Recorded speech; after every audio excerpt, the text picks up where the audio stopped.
Welcome to the Contested Layups Podcast, episode number 14. Woo-hoo! Yeah. Tonight it's Raul, Garnick, and V. In the house. And Eddie. And Eddie. Thank you for joining us. Remember, you can find us on Twitter at ContestedLayups1. Email us at ContestedLayupsPodcast@gmail.com. Find us on iTunes, Google Play, Stitcher, or TuneIn. And Grindr. We're on Grindr finally.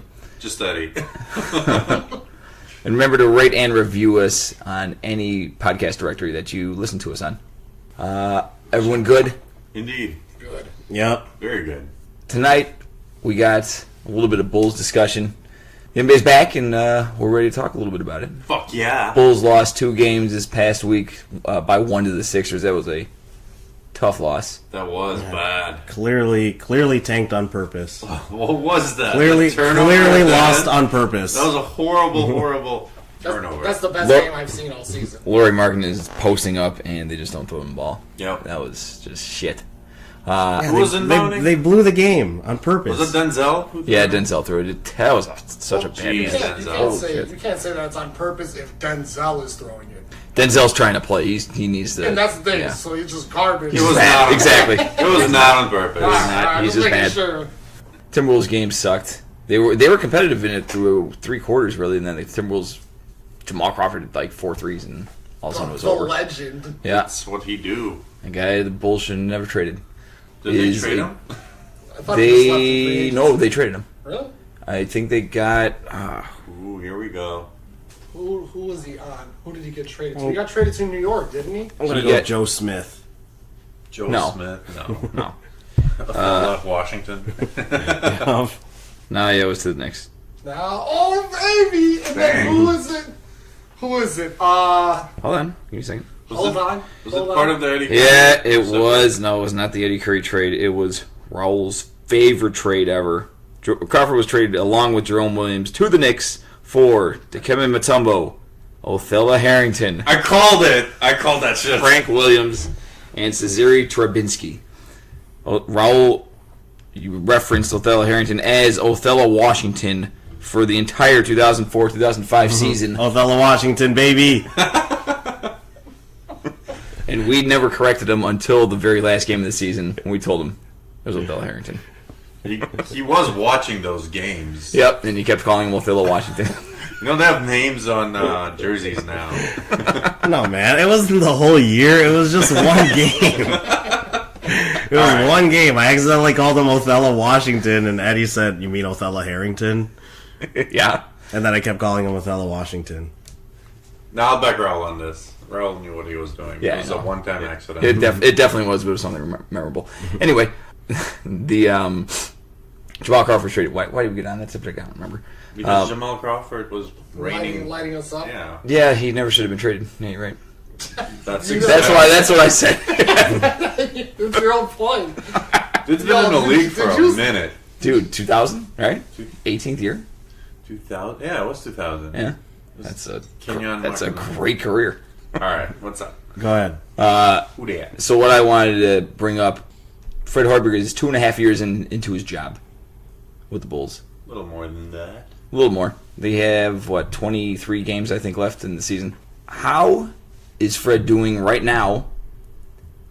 And then how has he done throughout his tenure? So we're going to start with the now. Or how is Fred doing in his job as a coach of the Bulls for this team? You know, if you have to give him a grade, let's say 1 to 10, I'll give him a 7 for the year so far. For this year, that is.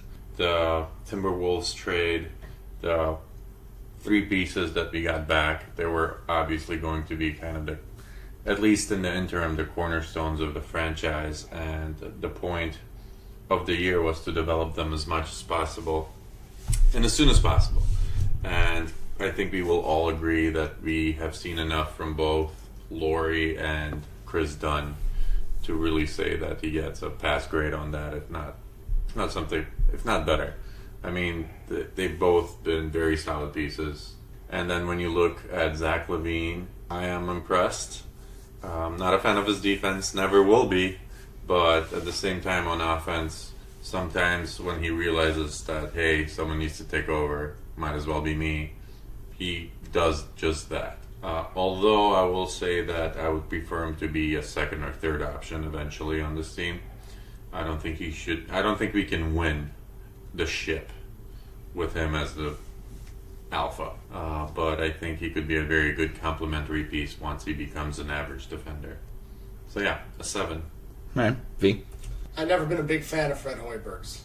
You have a young team right now that reminds me of a group of college kids. And he was a college coach. And Right. I know it's good for him to develop right now where he's learning to become an NBA coach as this team's progressing. So yeah, 7 is cool. 6, 7 is fine if we're doing that. With the talent on our team, he's changed the pace of the ball. We're not that defensive team we once were. We're a little more offensive minded, and it's kind of hard to change identities in the NBA. As much as I'd love them to be locked down on defense, I think he's done a good job at least showing them if you move without the ball, if you play offense, if you play together, you guys can get open baskets for each other, and that's something that is good to see, especially how the NBA is nowadays, where passing is key, and if you don't have a star, you got to at least move the ball to score. When you see a lot of one-on-one plays and a lot of one-on-one playing, it's hard for that to happen. But if we're just talking about this year, yeah, I'll say 6. Okay. All right. Well, I'm with V and Garnick. 6. I'll go 6. Yeah, I agree that he is getting these young players to buy in. He was very instrumental in the development thus far of Chris Dunn and Markkanen and making sure that these players really have a chance to develop. And I think the players are trusting him a lot more also as opposed to the past couple of years. But that's also a reason why I only put him at a 6, because as far as having a team of young talent that he can try to mold, that's where he's kind of doing a little bit better with coaching. But when he had superstars on the team, he had a really tough time trying to be assertive and trying to assert his playing style onto the team. well, right. We'll discuss that in a second. Yeah. We'll just focus for this year. But for this year, yeah, it's about a 6. There was that stint, obviously, where they went on that long win streak. I was all for it. But yeah, the verdict is still kind of out for me because I still don't feel like I've seen enough of him actually trying to coach a team to win. Well, I'll tell you what you should be looking for. I think Fred's doing an excellent job this year. I think extenuating circumstances really cramped for the Bulls season this year. You look at the beginning of the season, Nico gets punched in the face by Bobby. Those two are out for the first 8 games or whatever, and then Nico's out for a month and a half or whatever. Chris Dunn missed the first few games of the season. You're starting a rookie in Laurie Markkanen. Jerry Grant's playing minutes. Paul Zipser's starting. Levine's not back. Like, that was going to be trash from the get-go. And the Bulls weren't competitive just because, from a talent standpoint, they didn't have the talent to match up with a lot of teams. Then you start getting some of these guys back, and you see the Bulls competing. Before they went on that win streak, they were very competitive in almost every game. Mm-hmm. And then they got a little win streak, they started winning, and then even when they were losing, they were still competitive in most games. And then they get Levine back, they get their entire lineup healthy for like 2.5 games. Chris Dunn smashes his face in the ground, and then the Bulls are kind of competitive. But the theme that I'm getting at is competition. Is if the Bulls for the rest of the season are competitive in most games, That's a good point. in every game, the Bulls should be competitive in some regard. If it starts out where they're getting blown out like Phoenix, then Fred's not doing his job. Eddie, what's your grade? Oh, I forgot my grade. For all the circumstances A 10. considered, no, I give him an 8, actually. I would give him an 8. That's fair. Now, Hold on, before you do that, just expanding on my original point. Aside from the 3 people from Minnesota, I like what he did with Bobby Portis. Bobby Portis has been doing really well this year. dude dropped 38 in a game. Yeah, but he was going for 40. Hey, He called 40 Hold and on. then he didn't get it. Hold on. Did the Bulls make the right trade in trading Nico over Portis? Yeah, absolutely. Yeah. And that's another point. Yes. Nico actually improved substantially. Substantially, this year, too. yeah, really did. Yeah, I don't think there's any way you get a first round draft pick out of Bobby Portis. I don't think Bobby. guys just dropped 38. do you- I understand he dropped 38 now, but at the trade time. deadline, Okay, yeah. Yeah. there's no way you're getting a first round draft pick for Bobby Portis with what he was with what he was doing, even with them playing well together and Yeah. Bobby Portis being productive. Okay. Right, and aside from that, I mean, I think the point of this year was individual player development, Yep. much more so than unit cohesion or installing a defense that will run for the next 6-8 years, whatever. Individual player development was key because, quite frankly, they don't know who's going to be around in 2 years when Very this true. team is supposed to be decent. Very true. So at this point, I think it's safe to say that they probably identified 4 or 5 core pieces that they intend to keep for a while. David Nwaba. Do you think that the hard work that they provide or that they're bringing to the team is product of the individual players, or is that something Fred Hoiberg is giving them? Because now we're coming back to the Fred Hoiberg point, if he's a good coach or not, because I'm trying to figure that out. I don't know. I don't see Fred as a very emotional guy. Like he fires up on the sidelines, and he talks professional whenever he gets to the interview. But we don't see what goes on behind the locker room. Do you think he's the one putting it into him, or I mean, Lauri Markkanen's been hooping forever. Chris Dunn is trying to make a name in the NBA. I think it's a little bit of both, but more so it's Hoiberg trusting his players and trusting that these guys are smart guys and they're willing to listen to him. Yeah. So it's like a give and take, you know. Yeah. Like Fred Hoiberg will allow Chris Dunn to run the offense. You know, he'll allow him to run the offense. At the same time, Chris Dunn, you got to listen to me. You got to take care of the ball. You got to do this stuff. Otherwise, campaign's coming up. For real though. Campaign. I watched the game against the Timberwolves. He had some nice vision. I'm not gonna lie, man. He made some okay passes. Like for real. Everybody talks shit about Campaign. Yeah. I before he got injured on the Thunder, he was in there with the second unit, and he would be the scoring option as the Thunder's second unit, and he was doing fine. And then what was his knee? What was he out with? I don't remember. It was 2 years ago. But anyway, so he gets injured. He kind of loses that athleticism and step. Chlamydia. No one gives him, the time of day after he gets injured. He goes around and he was solid, but he was looking real terrible for the time he was back. But yeah, the last game he was okay. Yeah, And there was this article about him when the Bulls first traded for him.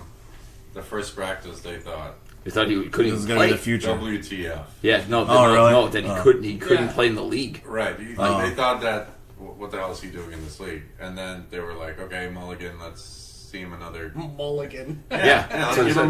let's give him another try. And the same thing happened. And they were like, WTF. Like we just traded for this guy. Like Yeah. wow.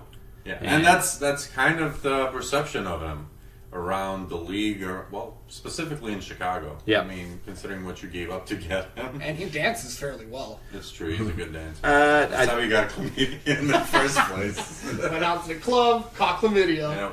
enough about campaign. Let's go now to Fred Hoiberg's body of work. Has Fred grown since he first came into the league? Yes. Is he a better coach than when he came into the league? Yeah. Yes. Okay. You're going to learn something. Yeah. No, he's definitely grown. He's definitely grown. I just think that the Bulls team right now is Suited for him. yeah, it's suited for him. Again, when he has superstars that he has to try to rein in and deal with their personalities, he cowers. Like, Even he doesn't Mirotic even know. Like, Yeah, but like the whole Jimmy Butler thing and all that stuff. Hoiberg was just Coach Harder. yeah, he didn't even like say anything about it. It was just like, and the whole time when he was coaching, you never saw him it just seemed like he wasn't like passionate. He was just on the sidelines. He was never like he definitely wasn't how he is like now. Where right now you see him up on the sidelines walking back and forth, arguing for calls, telling these people to, He's got more of a voice. yeah, like he's definitely voicing what he thinks needs to be done. Versus before, when he had the superstars on his team, this is what you got him for, to sit down in a chair and just watch the game. I think it goes back to, I think the Bulls got rid of Tom Thibodeau because they just hated him. And then they got Fred Hoiberg in there, and then Fred was he wasn't ready. He's a college coach, dude. How many times do college coaches fail in the NBA? In the last 20 years, college coaches will fail, especially in their first year or two. Like, straight up. And the Bulls gave him a team that won 2 games against the Cavs the year before and won 50 games. It was the 2 seed in the East. And then they didn't even make the playoffs. I don't know if that's so much on Fred, because he just wasn't ready. And you got to give him time to adjust.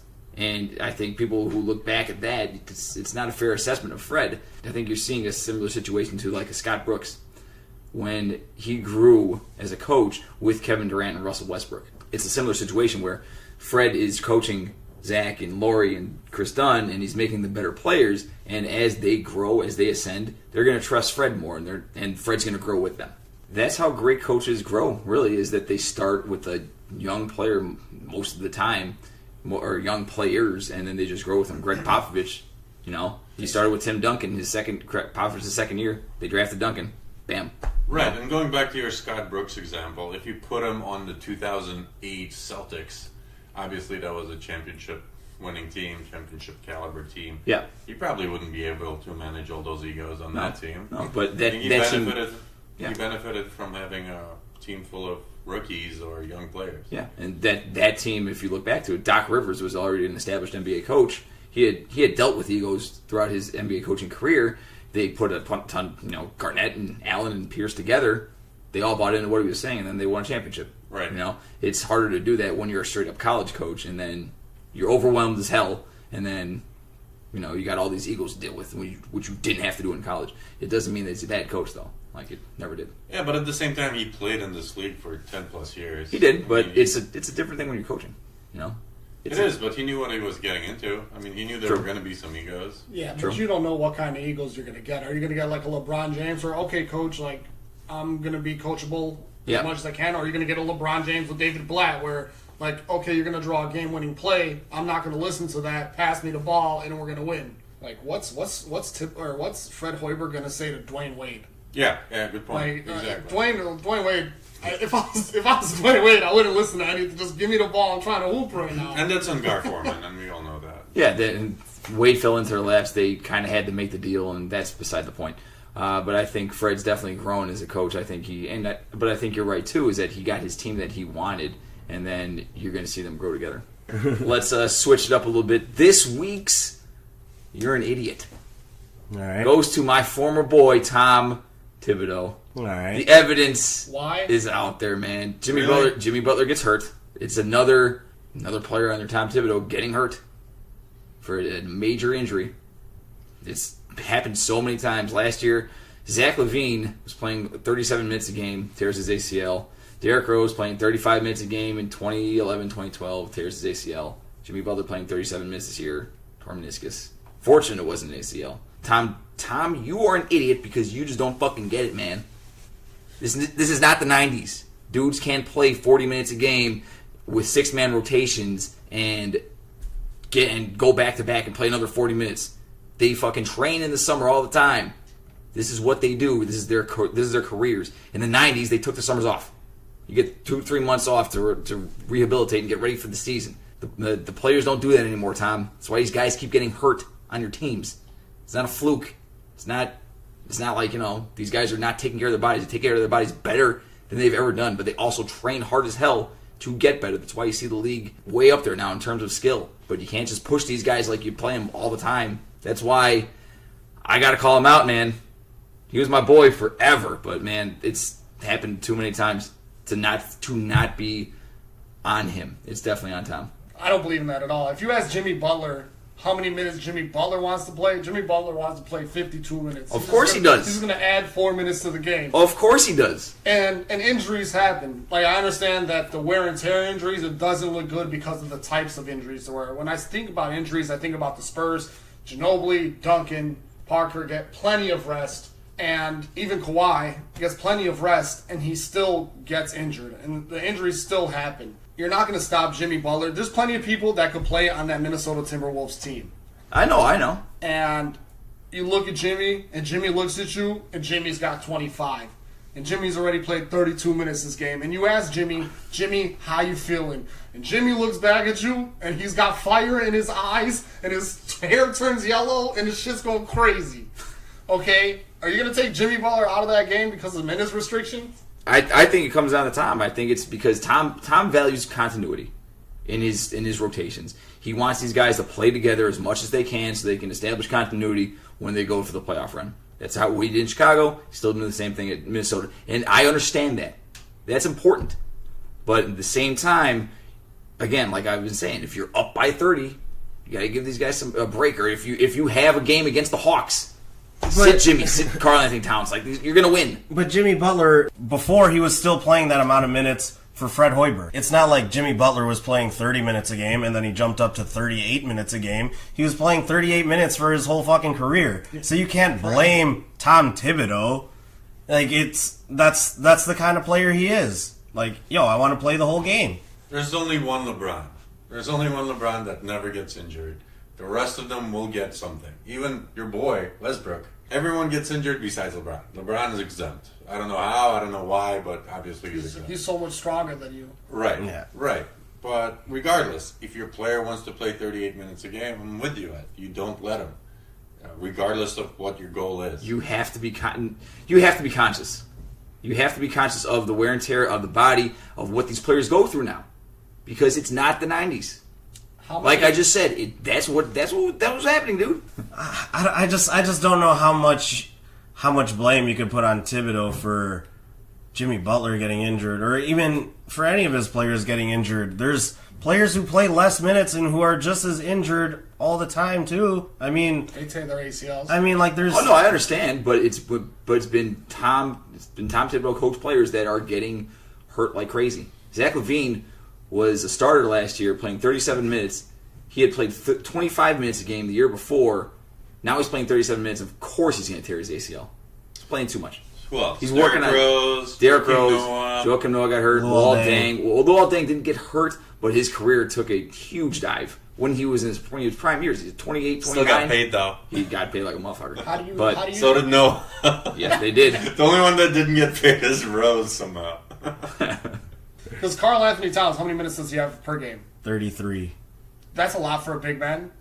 And Yeah. he's looking good as fuck in every single one of those. Okay, minutes. but look If he at wanna the play- type of player that got hurt. These super athletic guys who cut all the time, and they keep having knee injuries because they play a lot. It's not that crazy. Rose, LaVine, and Butler are fantastic athletes, and they are constantly planting and cutting on their feet. And then Tom continues to drive them into the ground when he's playing all the fucking time. And then, of course, they tear the ACL or they tear the meniscus. It makes sense. It makes total sense to me.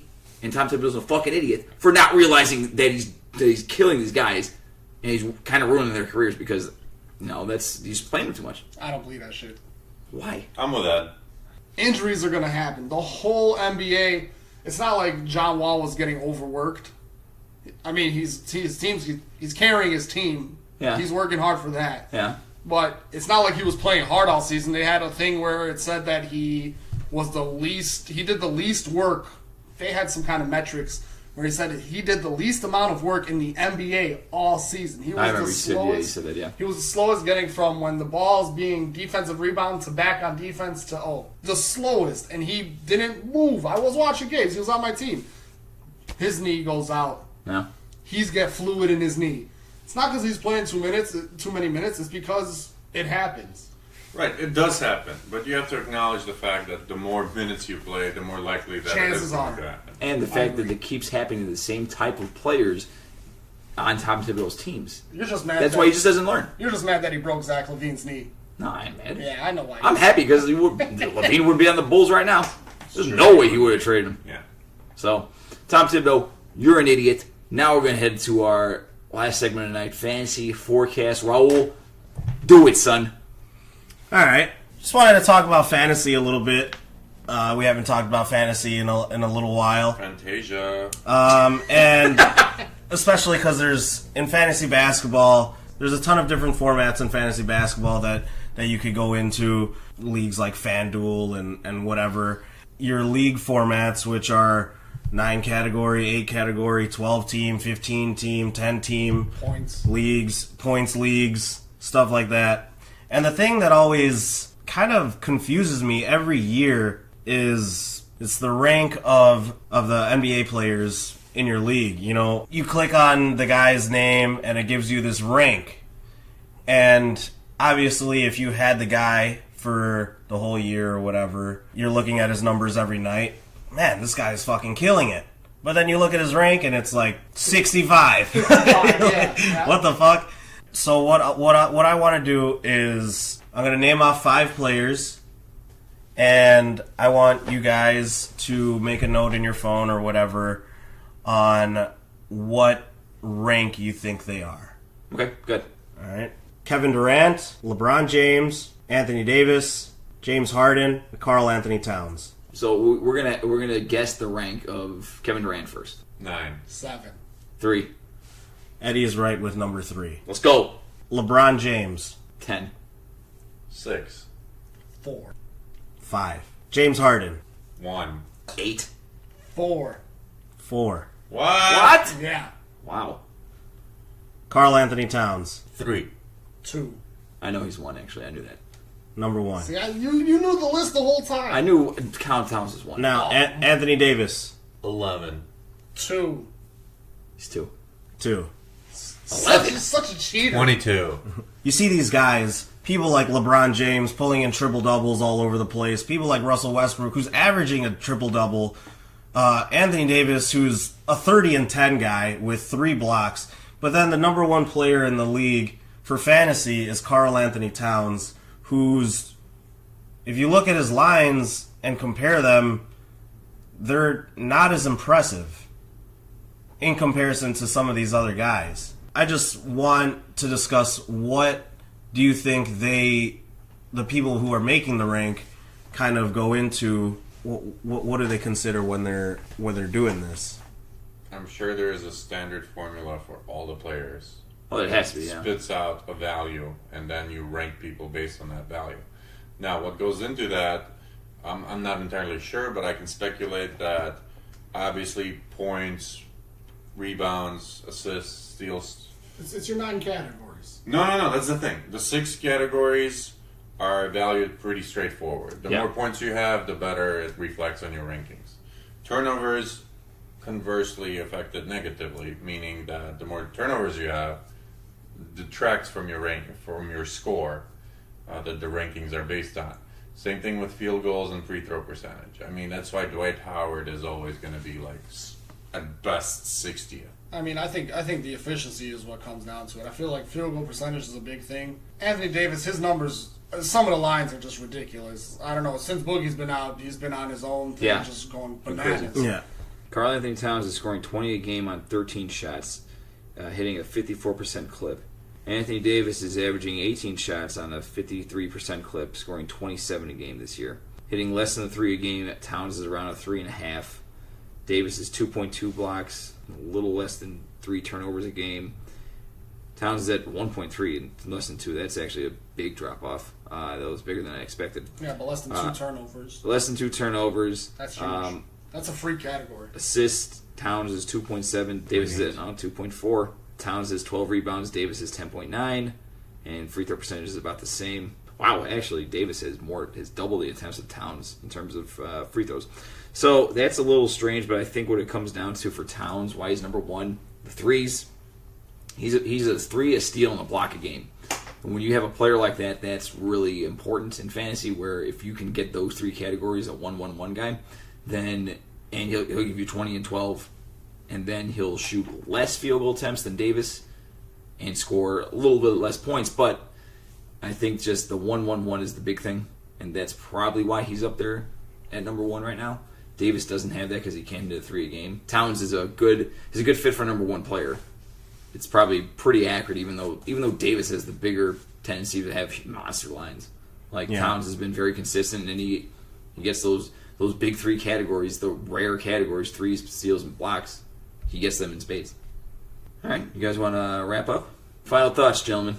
My final thoughts. Eddie House. House? The great Eddie House said that in 2011 when the Heat played the Dallas Mavericks that LeBron James quit on the team. And we all saw that LeBron James had a couple rough games at the end of it. But that 2011 Dallas Mavericks team is so stacked that bench is so heavy. Peja Stojakovic, who else is there? Rashawn Stevenson, Jay Terry. Yo, Eddie House, sit your ass down. Yo, Peja. Peja, who paid ya? Peja, who paid ya? Dollars. Never forget. Yep. That's my final thought. All right, I have something to say about the NCAA Ooh. craziness that's going on right now. It is a little crazy. Specifically in Yeah. Arizona. I guess their coach got caught on tape saying he's willing to pay $100,000 $100,000. DeAndre. Yeah. Yep. I think the whole thing is just BS, to be honest Yeah. with you. Like, that's the way college basketball works. We all know it. Everyone who's anyone does it. Everybody. It is what it is. And quite frankly, I think college basketball players should get paid. If you're an 18-year-old and your college coach brings you 2 strippers, how are you going to be upset at that? Exactly. Who told them? Stan Van Gundy said the smartest thing about this topic today.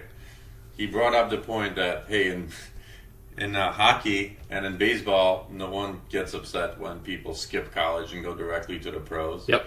Why is this such a big deal with basketball? Yep. And he brought up racism, and to be honest with you, I don't know how to feel about that yet, but he makes a valid point.